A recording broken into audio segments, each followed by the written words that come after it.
Hello, good morning. It's another day, it's another vlog. Kanindot sa atong kabuntagon.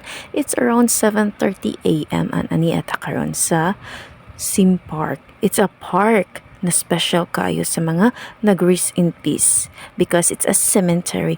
Yes, simply limpyo kayo at the same time naa kay peace of mind magtanaw sa imong palibot because ang mga adiritanan is nag-rest in peace. Kung gusto mo diri mag-jogging, mag muni-muni, pero dili pwede mag-date din because it's cemetery. Yes, nindot kani siyang lugar for jogging in the morning or in the afternoon. Mag-jogging lang diri or na mo i-visit sa family diri.